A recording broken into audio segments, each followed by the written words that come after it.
Good afternoon and welcome everyone. I'm just checking because I switched over my network signal. So hopefully this is better and I'm more clear. Wonderful. So we want to welcome everyone for joining us this afternoon as we are going to have a conversation on from policy to practice and the impacts on K-12 computer science education with a few of my friends. And we're really going to have a conversation because it's a new America. It's a different, it's a different, it's a different space. It's a different time from where we uh, keep me posted. I'm watching, but it's a different time than where we were. So I want to first kick off. I am Shayna Glass.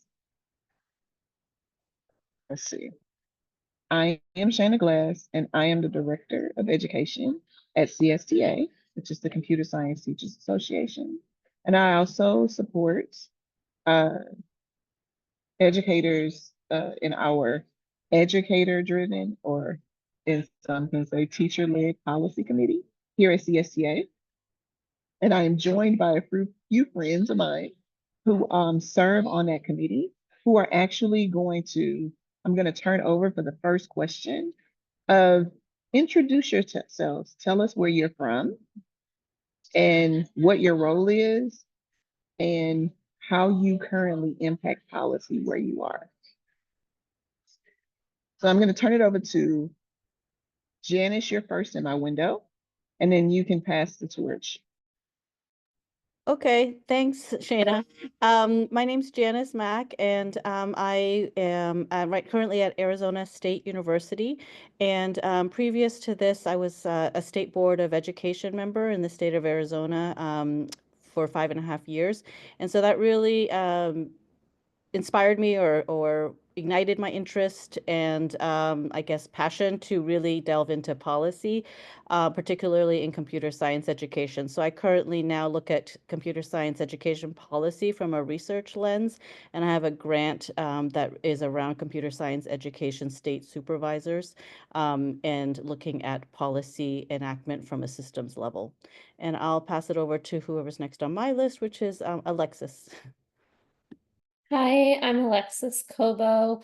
I was a pre-K to 5 CS teacher for 13 years and a general studies teacher for 4 years before that.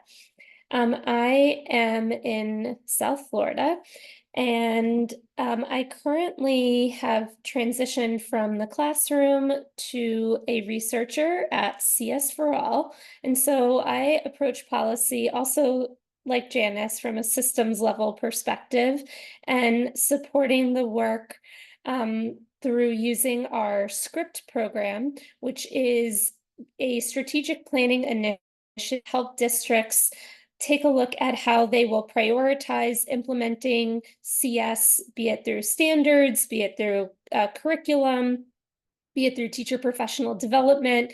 And there are 2 NSF-funded grants that I'm helping to support, one in the state of Tennessee using our SCRIPT program, and the other as a Broadening Participation in Computing Alliance. And so I'm interested in how policy across the country affects our schools and districts, as well as states, as policy changes, particularly through graduation requirements, and how that affects all students having access or moving beyond access. And I will pass it to Sophia. Hi, I'm Sofia de Jesus. I am the Associate Program Manager for CMUC's Academy, which is an outreach project out of Carnegie Mellon University, and we provide free curriculum and professional development for teachers. I have been in and out of the classroom for the past 24 years as a math and computer science teacher. And I was also an editorial director in the middle, so my work involves curriculum development, as well as teaching. And currently in my role, I am not in the classroom directly, but I work directly with teachers in the classroom. So that's what I am trying to support and why I am part of the policy committee at CSTA. I am also the author of Applied Computational Thinking with Python, and we did publish our second edition last year in December. And I'll pass it to Alex. All right. Hi, I'm Alexander Holter. I'm in Minnesota, so we're now pre-K 12 computer. So my title is pre-K 12 computer science coordinator for Bloomington Public Schools.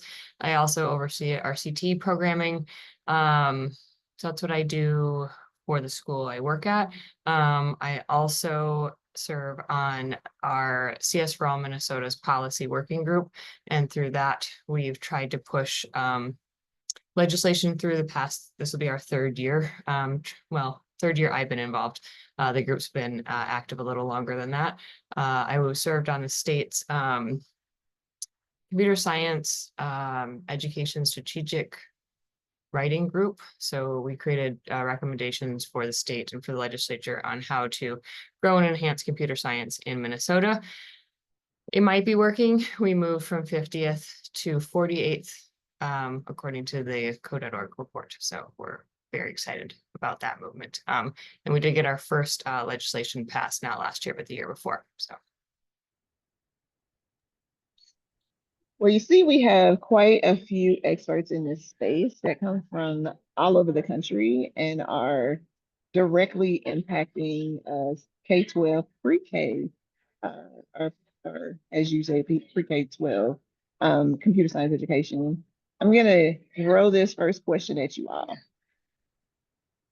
What are you seeing with teachers and students in K-12 spaces in your current states, districts, schools, communities? What are you seeing? What are you seeing and what are you hearing?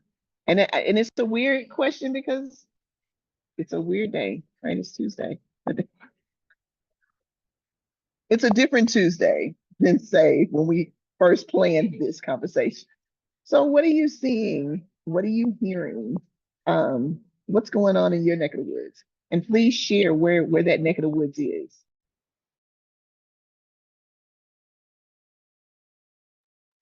All right, I'll jump in and go first then. I have yet to, let's see, do we address the elephant in the room or not? Let's be frank, put it all on the table. We have quite a bit of concern around the identity inclusive classroom spaces. So there is tremendous concern around how our LGBTQIA students and staff will be impacted. It's only a week out, so we don't really have much more than that, other than we're just borrowing a lot of worry right now because we don't know what the future will hold. I know in reality, we are looking at, do we push the legislature for a K-8 CS requirement this year? That's what we currently have drafted in our next round of legislation in Minnesota. We just passed a READS Act 2 years ago. No, was it? No, my timelines are off. We passed it recently. It's being implemented currently, which means our elementary teachers are overtaxed with the amount of PD that is requiring. So the idea of asking them to also then add CS to their plate when they already don't get to social studies and science is a bit daunting for schools. Being on the groups that are talking about this myself, we don't know what to do. It's like, we need to keep moving CS forward. We can't overstress our teachers. So where's the line in policy where we respect where teachers are at while also keeping innovation moving forward? So that's where we're at right now in Minnesota. I'll jump in and say that I get to see different perspectives from different states because I work with teachers all over the place. So I will share a little bit of what's happened just even in the past 2 weeks, which is there's a feeling of being overwhelmed. And I will say that that's true now for everybody, regardless of political spectrum, because there's this sense of I hesitate to say this because it frustrates me, but I hear the "I didn't know" phrase a lot. And there's just there's a lot of "I didn't know" and a lot of "I don't know what's happening." There's a lot of concern about where education is going to be, who's going to own education, what does that mean for any funding, what does that mean for CS funding specifically, what does this mean for me as a teacher to be able to access all the professional development and content that I need for my students, how am I supposed to support my students. There's just a lot of questions that I get, and I've been receiving a lot of long-winded WhatsApp messages from teachers, both here and in Puerto Rico, just saying like, "Hey, I just have these concerns. I just need somebody to talk." And I find that to be the case kind of overall. Yeah, I would say I echo what Sophia just said in Arizona. I think education in general and teachers in particular um, have it's how do I say it? It's a system-wide issue that needs to be addressed. And when it comes to computer science education policy in particular, um, there's been a lot of emphasis or attention paid to that one policy about making CS as a graduation requirement. Well, that impacts then how about pre-service teacher preparation? So from where I'm sitting now, it's like, how do we ensure that we have high quality computer science? And how do we ensure that it is, we're creating inclusive, accessible, welcoming learning environments where students are empowered to use computing to solve problems in their community, to, make sure that we are creating access, but high quality access. And so I think that's something that we're thinking a lot about. It's one thing to have the policy, it's another thing to have the system as a whole that has the support and the resources to make this happen in a strong and impactful way. I agree completely with Janice. I've said since graduation requirements have become part of state policy, that has been the biggest challenge to operationalize, because while it seems really great, I feel like it's been the biggest barrier to actual inclusion because of several different follow-up roadblocks that it presents. And for me, and where I'm physically located in the state of Florida, given the results of last week, nothing has really changed because Florida has been problematic for a while. So it's not a shift in how anything is operationalized locally. It's now living in the unfortunate reality that the rest of the country is having to adjust. So it's how can we, as those who are not in the classroom, support folks either locally or in other areas, find ways to continue to do this work that has been difficult in places like Florida, where it has traditionally not been an issue.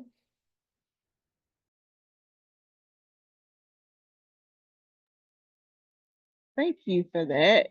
Um, I'm gonna ask one more, and then I'm gonna split with my co-moderator, Alex. But let's talk a little bit about what's going on in the political or the policy space. Not let's not go into politics, but in the policy space for CS education. Recently, we've just released CSTA in collaboration with ECEPT and co.org. Just recently released the 2024 State of CS report that reflects the current state of computing, but maybe not identity inclusive computing. How does those findings reflect where we are? in identity inclusive computing, and what gaps still remain? And what roles should these policies play in addressing these gaps in today's America? I hate to be that person, but I'm just gonna be frank. I'm gonna be honest and call a spade a spade. Unfortunately, I've been saying that a lot lately. How can how can where we are push the needle of what is being represented in CS education? And how can we address the gaps? So sorry, Shani, you're a little hard to see here, so I'm going to try to repeat your question. So looking at the code.org report that was done in collaboration with ESAP and CSTA, how have you worked to kind of internalize those findings and leverage them for change? And then what gaps exist that we might need to consider, especially in the current climate? Is that accurate? Including the AiiCE policy. So the identity inclusive computing tenets. Our focus as a policy committee, how can this fill the gaps that they are not? So I'm going to start with where we are. We're not where we should be in terms of identity inclusive computing. We are not where we should be in terms of accessibility. We've had discussions about what access means quite often, because a lot of the organizations that have been, offering CS and such, use access or accessibility as available versus actually accessible to students with disabilities, to students with vision impairment, motor disabilities, students whose first language is not English, and so on and so forth. So when we look at these results, we already know that we're at a disadvantage in terms of what's available to them is not there, and therefore the numbers are not going to match. That's always going to be the case. If we do not have the curriculum and the tools and the supports in place, then the numbers are not going to shift the way we need them to shift. So part of the work that we need to do is ensure that we are doing as much as possible. And again, this is part of why it's so important to talk policy and to be involved and to understand what's happening at each state and what's happening in our own backyard, because there are legislation, bills, things that are happening that do limit or attempt to limit what we can and cannot do in our classrooms. And that is very much true for identity inclusive computing, because if we are working towards inclusion and we are told we cannot do that work by a bill or a piece of legislation or something, then how do we go about doing the work that we are setting out to do? And that is a very difficult balance to strike. It's also something that we have to take into account, because our teachers might not feel safe doing some of this work because of the legislation in their states. We also want to make sure that we are talking to them about what they can do. How can you get involved? How can you be aware of what is and isn't happening? Can you go to listening sessions to hear about these bills, express your opinions, ask questions? There are so many things that, and again, teachers are overwhelmed, so adding to their plates is not always going to be possible. But what can we do? Who gets to have those conversations? And the answer should be everybody, but who is in the room? What are we trying to do? Are we okay with just saying, well, the law says we can't, so are we just going to let it go? And from my end, I'm saying no, of course not. But not everybody has the ability to do that without some sort of consequence. So how do we go about changing what we have right now, which again isn't where we need to be? There's underrepresentation for a whole lot of groups. We are not taking into consideration accessibility the way we should. So how are we going to make those changes that are needed given all the constraints that we have? So given what Sophia just said, something that I want to point out on the State of CS report, when you go to the dashboard and you click on report and data, the definition that's provided on the Access report is that it's a summary of statistics on 9th through 12th grade computer science access. That is not the full picture of computer science in this country. And then when we're talking about the identity inclusive K-12 policy tenets, which have been updated and revised recently, the first tenet is define and prioritize computing as a foundational subject across grades K through 12. So the tenets and the State of CS report don't align because AiiCE policy tenets are looking from K to 12 because it's so important to consider the journey of a student starting in kindergarten, moving through elementary school into middle school, and then eventually into high school, and hopefully even beyond.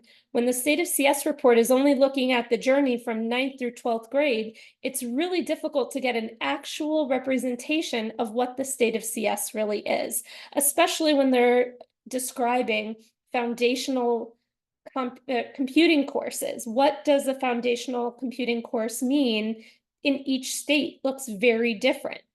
And so in some states, that could be an AP class. In some states, it could be a CTE course. And so we're not really looking at the full picture of what the state of CS is when we're looking at this report, unfortunately. And so what I share when I'm speaking with teachers is helping them understand these K-12 policy tenets, because it's a really clean breakdown of not only the language that can be super helpful and useful when they're talking to their administrators or talking even within their buildings of where to start and how to prioritize their thinking about advocating for CS. But it's also a really good way of helping to think about the journey of the student throughout the process. So it's comparing apples and oranges. The State of CS report is looking at a very one-sided picture of CS in our country, whereas identity inclusive K-12 policy tenets are setting up a child's journey from the beginning through their journey in high school, and also supporting their teacher in the journey. Like tenet 3, minimizing technological risks and harms to students and faculty. It's super important. We're not only considering the student, but we're also considering their teachers who have inherent harms and risks because of their positionality in this work. So we have to account for the full picture in CS education. I'll just add on to that, Alexis, is I really think that the State of the CS report is a great starting place to maybe have conversations, but 100% agree it does not tell the whole story. And in fact, it should spur further questions. And remembering that every data point is an individual who is impacted by, in turn, other people, such as Alexis said, it could be the administrators, it could be their CS teacher, it could be, whatever, policymakers, right? That data point is a result of people at work, policies at work, and practices at work, which is aligned to the identity inclusive computing vision, right? Where we think about this as a collective impact really approach. And there's always people, policies, and practices at work behind the scenes. And so we really have to keep that in mind. And so we have to take a multi-pronged approach. This is a complex problem. It cannot be oversimplified. And that is why the work of CSTA together with all these partners at the table is so important, because we are then thinking about curriculum, we're thinking about pedagogy, we're thinking about teacher training, we're thinking about policy making, we're thinking about these systems, and we're thinking about building accessible systems to combat this complex problem, and taking an active role in sort of reimagining how this whole system can work together to address, what we're seeing with the marginalized populations. And so I think just coming back and zooming out to realize, okay, this is a great starting point, but let's ask and let's dive deeper and why, and think about why, like why and how have things come to be the way they are.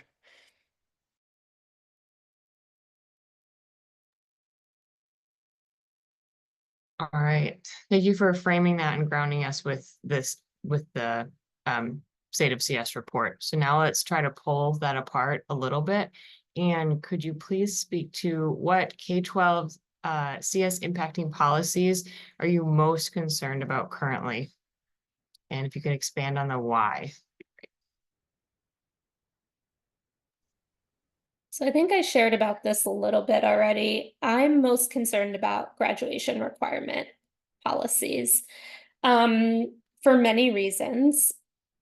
I think the biggest reason for me is that it builds in barriers to inclusion on so many levels. For me, the biggest one that's top of mind are students with disabilities. So many students have IEPs or 504 plans and are often pulled out during CS courses because they may or may not be considered foundational courses or core courses. And so they're receiving other services. And while they might be enrolled in the course, are they actually receiving the CS content? So to me, how will they actually meet the requirements for graduation? So it just builds in another roadblock for a student with disabilities, how they are going to be able to achieve that successfully and meaningfully and have the experience that their peers are having, to be able to know whether or not CS is a subject that they can be successful in. So that's one thing. The other point is how I just mentioned before, thinking through the AiiCE policy tenets. What does CS look like across the grades from K through 12? In many states that I've seen graduation requirements, it's not really clear how CS is taught from K to 5 and even from 6 to 8. And then this mentioning of a foundational course at some point through 9 through 12. So again, it's who is at the table when this legislation is being enacted? Are there teachers actually represented? And even more importantly, are students at the table having a voice? I think for me, one of the most formative points in my entire experience is the fact that I got to be part of the school board as an elected official when I was a senior in high school by my peers. And that has informed so much of the work that I still do now. So it's really important to have students as part of the policymaking process. I will add that for me, I worry about representation of students overall. There's too much legislation right now that either wants to limit or actually already does limit services for LGBTQ plus students. And we know that we are not serving students with disabilities as we should. My concern is that not just bleeds into the students' ability to take a CS course, but what technology we get and consume that does not have their representation. So if we're not, a lot of what we do in education has a lot of consequences for everything outside of education. So the technology that we consume, the things that we see are built for a community that is not included. So I just want to make sure that we are already like, and I know that we do because our work is so, we use the identity inclusive tenets and it gives us a guiding principle, but we but not everybody is using that. Not everybody is conscious of all of the consequences of what happens when we don't include. And what happens is the data gets skewed, the algorithms don't represent you, you don't see yourself doing certain jobs, your communities are not served. There's just a lot of consequences, and we can have some impact on that from early on if we are doing the things that we need to do in the classroom. Because again, everything that we do in the classroom will affect in the future what happens outside of it. So I do worry that the current climate and the things that are happening are going to limit how students see themselves and whether or not they're able to even take our courses, and much more just beyond that. Yeah, so I'll just echo Alexis and Sophia, in particular, the policy around the CS graduation requirement. And to Sophia's point, how does CS look for every student, across the spectrum? So I found in some of my research that really they were I found that one person said, fixing that teacher incentive and really valuing teachers in a way is huge. And so, we've got to think about the teachers. Another one said we're struggling to even have teachers for required subjects such as reading and writing, let alone computer science. And so really thinking about when we're enacting policies, what does that look like for the rest, the whole system as a whole? And then another one highlighted and this was really powerful to me, was to hear that, when we enact policies, these could become a compounding factor of equity for LEAs and districts and schools that are struggling already with unfunded mandates and so on. It could be a compounding factor of equity for them. And that is super powerful if we think about it, right? So we really have to think about, with good intentions, we really have to think about what are the context. We have to think about the people, and we have to hold equity at the center and the heart of all the decisions that we make. And so along with the, CS as a graduation requirement, along with other data that tells us that less than 1/3 of computer science teachers report having any instructional coaching. And so when we think about this, Alexis talked about supporting students with disabilities. We can also think about how are we going to support the teachers that are going to be then teaching these courses as a graduation requirement, and not for the short term, not a short-term fix, for the long term. How are we going to grow them and coach them as we would any other subject area, right? And so really thinking about that.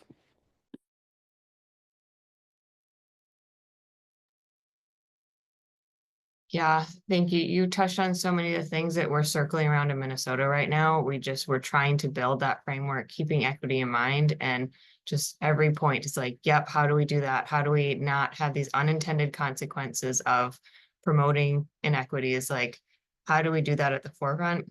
We don't have an answer, but these are hard things to figure out, and it takes a lot of different people and different organizations to come together to do it right. Hopefully we can get there. But then to add to that, we have other emerging technologies as well to consider.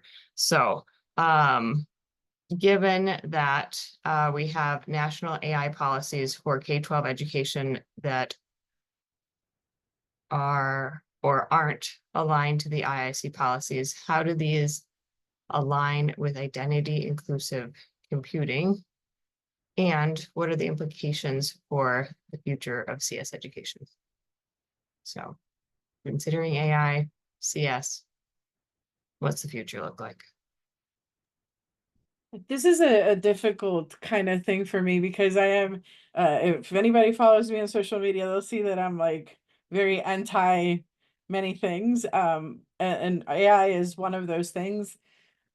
Because there's a lot of, again, we don't necessarily intend to do harm.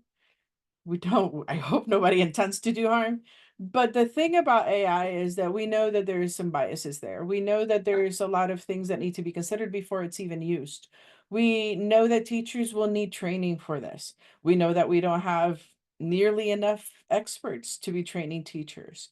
The problem with these tools too is that the large language models like OpenAI, Gemini, they use these large language models that already tell us that they're biased. And so the goal is to alleviate that harm, supposedly. And I don't know that there's who is making the decision of when is that going to outweigh? When does the good outweigh the bad? When the bad is always affecting the same groups of people. So if something is going to have discrimination and bias, it's almost always the same exact group of people who are going to be harmed. So how are we deciding when is it appropriate to use, which tools are appropriate to use, taking into consideration all the legalities of it all with permissions and terms of use, consent of parents, because none of these tools are supposed to be used 13 and under. So everything that exists currently is supposed to be 13 and above with parental consent. And most lawyers will tell you that in local parentis does not apply, which means that teachers can't accept consent on behalf of the parents. But a lot of schools and districts are using it. And the problem again is there might be a tool that's fantastic, but if it's biased, what kind of harm is it inflicting?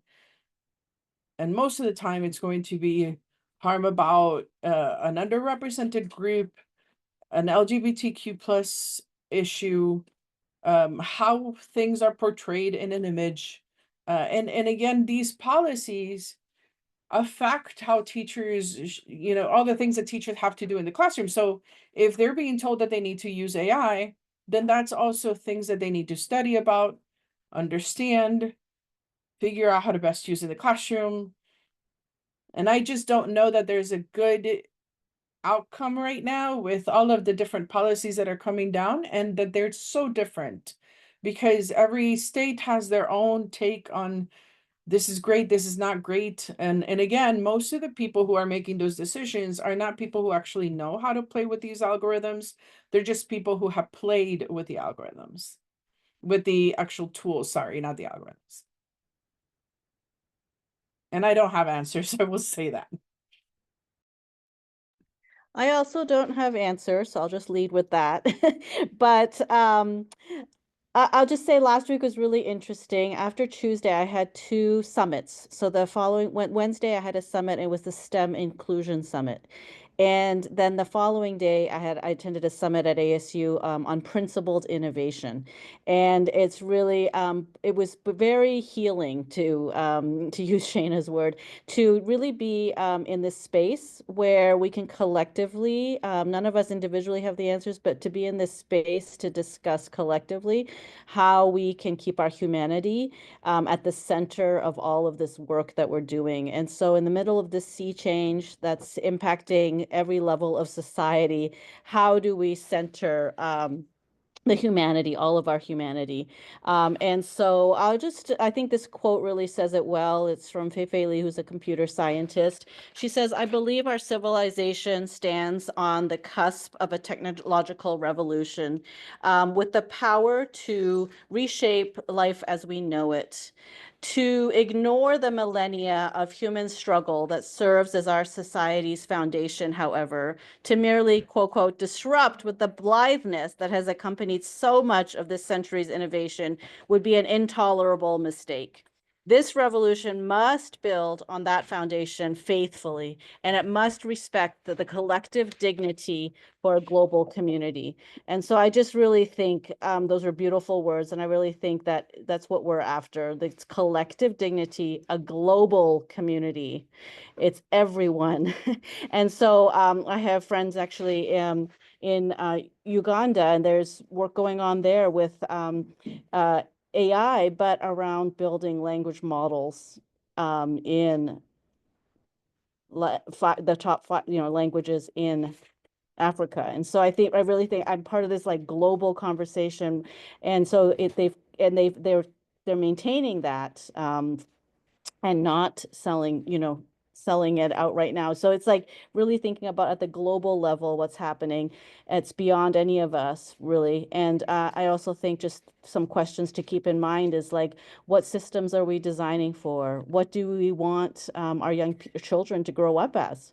And I think we all need to grapple with the question of like what makes us most human, you know, and as we go through all this is to ground and center those questions. I'm gonna I'm gonna jump say in that and I I hope. wanna, I'm sorry, Oh, I'm can y'all hear me? try You can that hear me? again. Sophia's like she can. Can you hear me, Sophia? I can a Everybody else little is like, bit. okay, I'm gonna lean in and I'm gonna speak. I just want to bring this part to speak this in the space that we have to be cognizant to make sure that computer science is the foundation of the conversation around AI. And there's been attack on should we computer science policy to shift or pivot to focus on AI policy. So we in this space need to continue to be the advocates for this to make sure that it's still foundation. And it'll help address Janice's points of centering humanity in the work and that it's important that computer science stays at the forefront. So that's all I wanted to add in a very swift tidbit. And I'll pass it back to you, Sophia. I just wanted to add to that, just to echo like what Janice was saying and just to refocus, like the question that I worked with Dr. Kip Glazier on a framework for administrators for trying to make determinations on the use of AI and such. And again, to Shayna's point, this is not to take over a CS because CS is actually necessary as a building block for anything AI related. But when we're even looking at AI, the first question that everybody needs to ask is like, what's the problem I'm trying to solve? Because, you know, I heard this quote and I wish I could remember from who it was, but I never can, which was like, AI is a solution with no problem.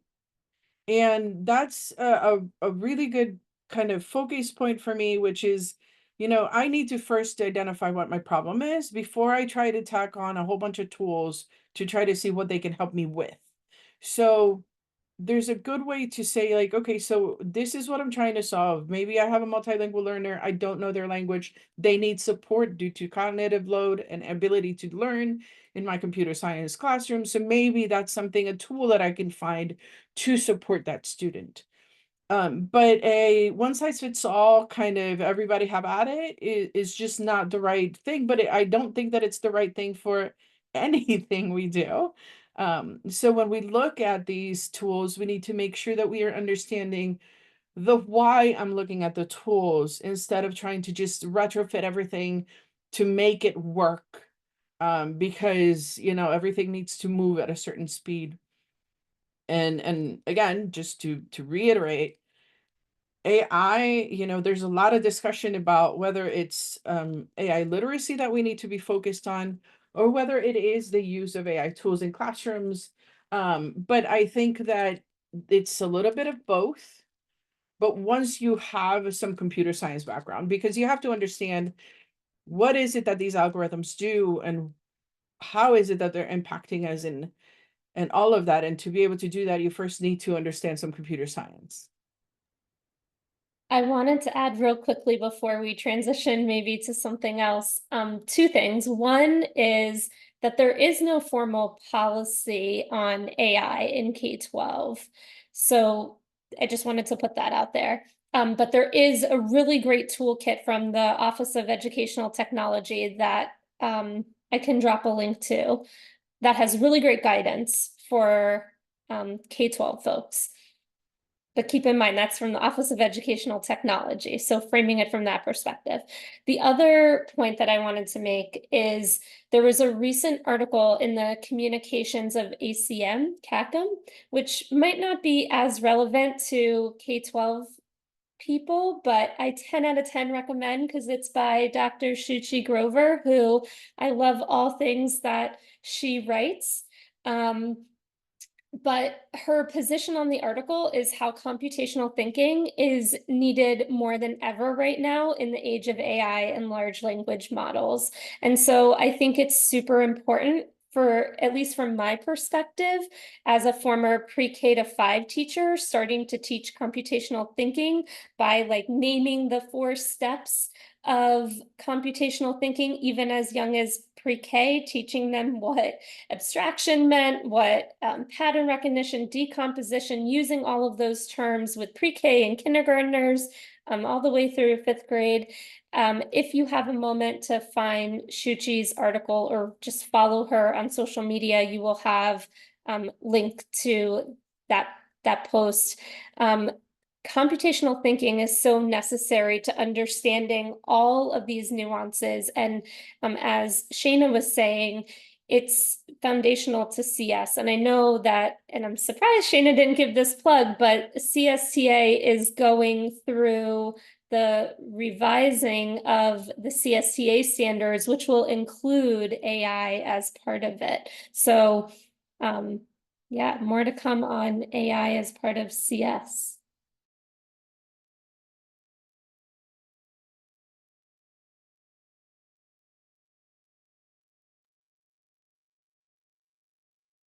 Okay, just giving enough wait time there, practicing the teacher skills. Okay, so let's take a little bit of a turn. We know it's on everybody's mind, especially across the K-12 community and within CS research communities. What shifts in educational policy do you foresee impacting K-12 computer science education with the recent election? And how can educators prepare for these changes?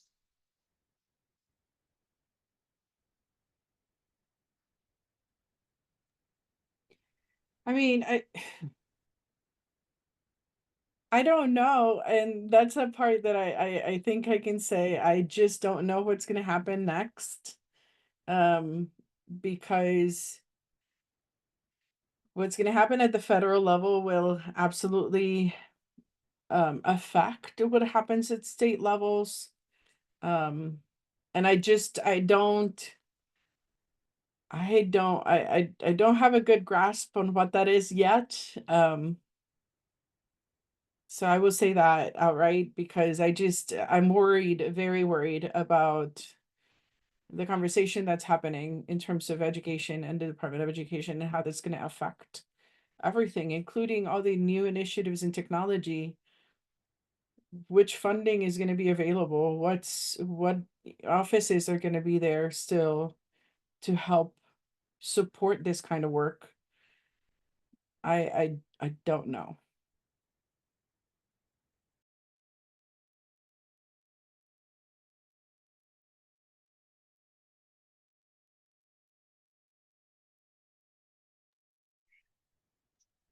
I'll jump in. I'm gonna speak to the concerns from what's already being stated and what's being said. And I really want to speak on being diligent and strategic and sticking to our focus and our purpose. They may strip the words in this group, just speaking to the audience as a whole. This group has already started to address even before the election. How can we adjust verbiage to make sure that teachers feel safe when they advocate for computer science education? Already looked into how do we press in these identity inclusive tenets, right?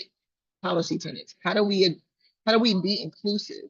Now we must really be intentional and strategic on how to really push in to safely provide those supports. It is unknown. We don't know. Sophia, I know you don't know. I don't know. We don't know. It changes daily, hourly, the last minute. But that doesn't change our purpose. It doesn't change our audience. It doesn't change the need. We just have to, the notice is recorded. We have to play the game to strategically meet those who, somebody said recently, the others. We are now the others, and we must target strategically to provide for the others. You know, I will add that there's a part of me that's just focusing on like, where am I going to have the most impact? So whatever comes down, whatever's happening, I'm not going to just wait for it, first of all, because that's not who we are. That's not who I am. That's not, it just, we can't freeze and wait for whatever happens next. But we do have to, like Sheena said, be strategic about what we can affect, what we can do, what we can have an impact on. And that might change, that might shift.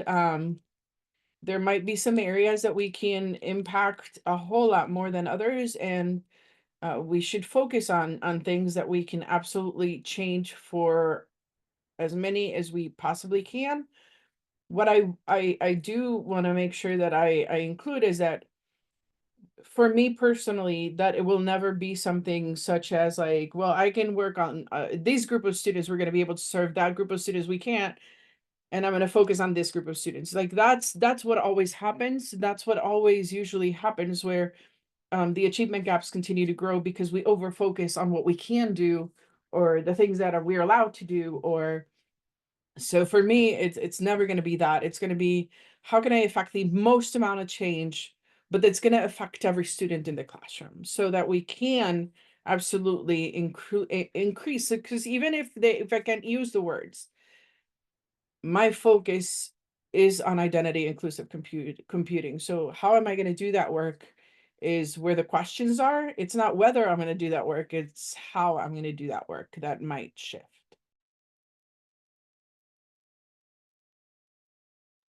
Yeah, I'll agree. I'm going to put in another resource here. There's a National Academies publication that came out about cultivating interest and competencies in computing. And so I think there really aligns with what the identity inclusive computing that we're talking about, and remembering that there are social and cultural influences, that learning takes place across a lifetime, and it's an ecosystems approach. And so really thinking about like impact, and there's all these different ways I think that we can be involved in making impact, whether it is being part of CST's work to, give feedback on the standards, whether it's to be a part of creating amazing resources that support identity inclusive computing, whether it is to support teachers. I think referencing my experiences last week, it was very healing just to be in the company of others that I know are, doing our best, collective best to keep moving forward, and just remembering that we're in this together, and we will get through this together, and we will find creative and innovative ways to make an impact wherever our circle of influence is. And then as that, some of the work we do is regional, some of the work we do is at the state, some of the work we do is national and even international. And so I think really at this time more than ever, remembering that we do have a community that we can lean on for support and continue to make progress together. And to Alex's point, we're all facing very similar challenges. So now's the time to more than ever gather.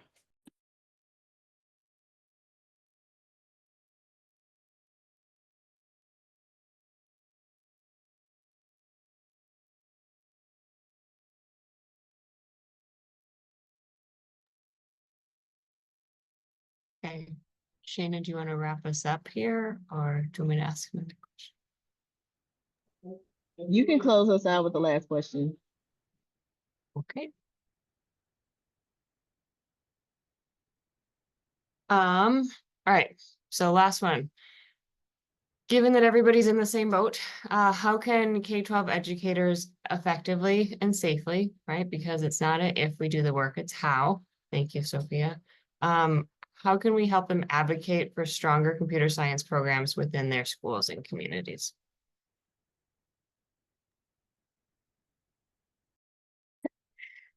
So I think one way is by modeling the advocacy work. I want to plug the work that we do in creating a teacher advocacy toolkit.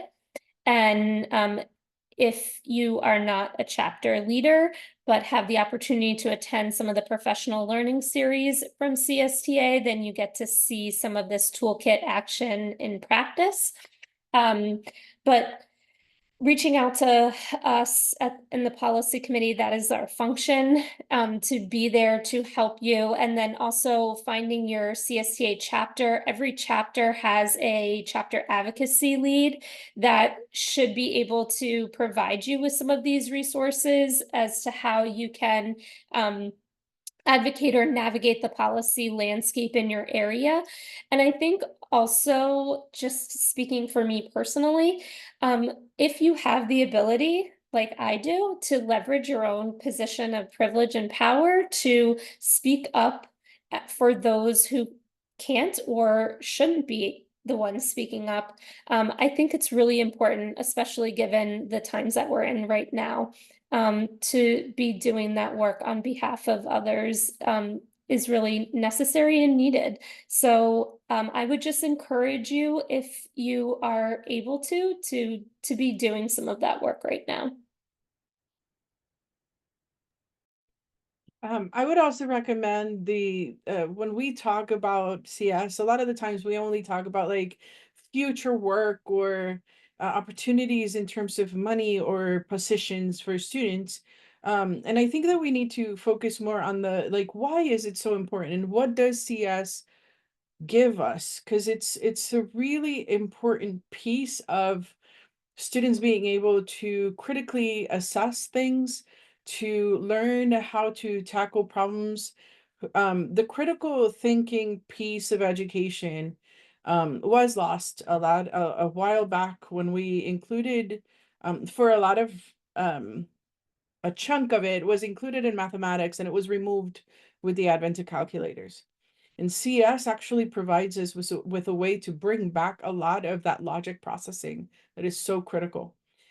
But the why is what I'm trying to focus on. It's like, why is it important? Why is this necessary? Why do we want to have computer science in our schools? And this is an important piece of the conversation because a lot of the times we just over focus on like, we need this.